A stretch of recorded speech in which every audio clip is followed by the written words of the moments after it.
Here's a question to consider. Would you rather live in a society with strict laws and punishments, or in one where the people can do anything that they want with no laws or consequences? Now think really, really carefully about this question, because you have only one choice or the other. Either you can live in a country where everything you do is according to law and strictly enforced and punished, or you can live in a country where you can do anything you want to and other people can do anything they want to. There's no in between. Which would you rather live in?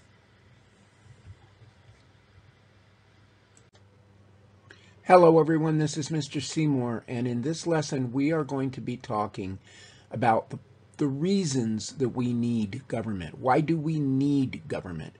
In the next lesson we'll talk about what government does for us, but in this lesson we're going to talk about what life would be like without government. So let's go on ahead and get started.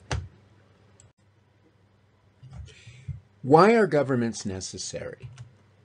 Well, whenever people come together, it becomes necessary to make sure that they can safely and effectively relate to each other in a civil way without hurting each other.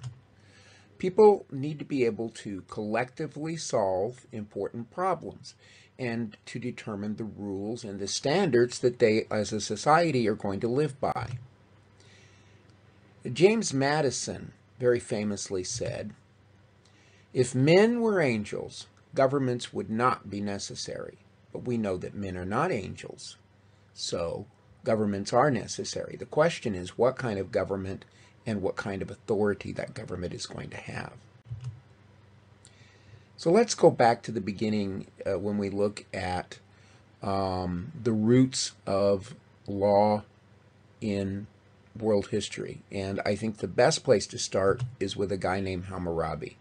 He was a famous Babylonian king, and he wrote down a series of laws and punishments which were based on the principles of an eye for an eye and a tooth for a tooth, which basically means if you commit an offense against society, you will be heavily punished, with the hope that the threat of heavy punishments would be sufficient to cause people to think twice before they do something wrong.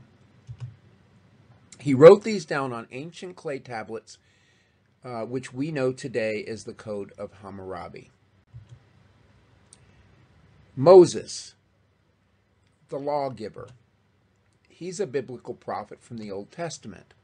He received a series of laws that were to be delivered to the Hebrew nation, and we know these laws as the Ten Commandments. So let's compare Hammurabi and Moses. Now, if we look at Hammurabi's code, you're going to see that it says, "If a son strikes his father, his hand shall be cut off. If a man puts the eye of another man out, his eye shall be put out." So look at this. You get your hands cut off if you hit your father. If you put the eye of another man out, you get your eye taken out.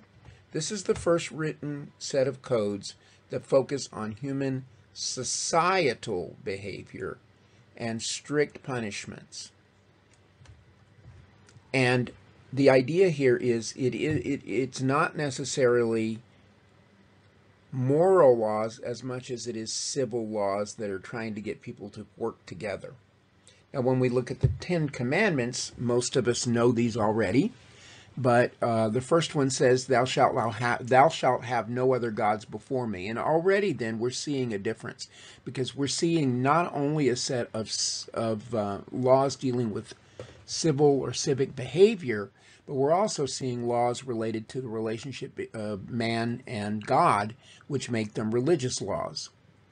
Thou shalt have no other gods before me. Thou shalt not make unto thee any graven images or any likenesses of anything that is in heaven above, or that is in the earth beneath, or that is in the water under the earth. Thou shalt not take the name of the Lord thy God in vain. Remember the Sabbath day and keep it holy. the first four laws here are all dealing not necessarily with society, but with religious morals and religious behavior.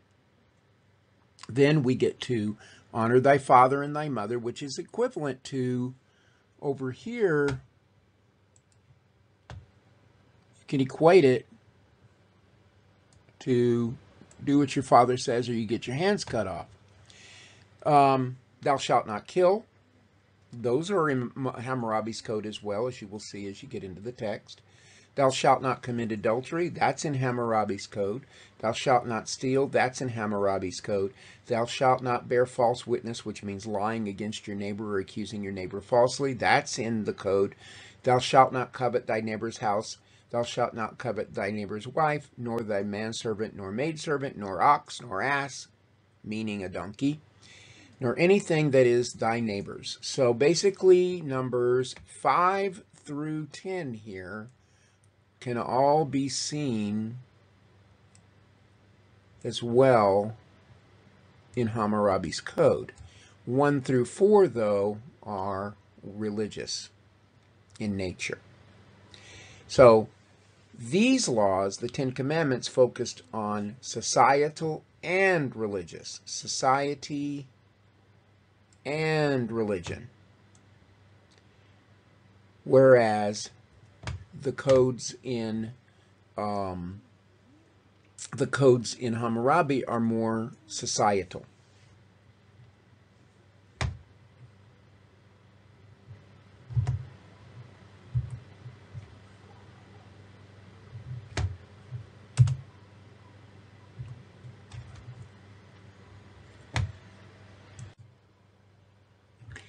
Now let's talk about the rule of law.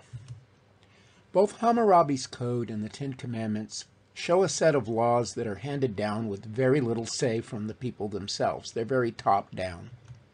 When people decide upon their own rules and standards of behavior in a collective manner, and they live according to those rules, they are abiding by the rule of law. The people decide for themselves what laws are going to be made, how they're going to be followed, and what consequences are going to be enforced if they are not. When we talk about the rule of law, now we're going to talk about legal scholars, and I think the best example is Sir William Blackstone. He developed the ideas of British common law and presumed innocence, innocent until proven guilty. He said, better that 10 guilty men go free than one innocent man be in prison. He argued that laws should be fairly and equitably applied across society. His most famous quote is, better 10 guilty men escape than one innocent man suffer. And this quote would later be called Blackstone's formulation. His focus on the rule of law and his contributions to legal education and thought are going to make him a cornerstone of American government and American law. So let's talk about government and politics. Let's look at what government is. Let's look at what politics is. Government is the institutions which have recognized authority to make and carry out laws, decisions, and actions on behalf of the citizens of a nation or a territory. And as an example, we are looking here at how you have the Constitution and we have our branches of government, the legislative, the executive, and the judicial. Whereas politics is the processes that we use to acquire and exercise authority. Harold Laswell, a famous sociologist and political scientist, says that politics is who gets what, when, and how. And so it's the process. This is a group of people that were at a forum, public forum that we had for candidates in the fall here at Burgess High School. And this is what politics is all about, the people. So politics is more of a verb and government is more of a noun. Let's see what we've learned so far. We've learned that governments are necessary.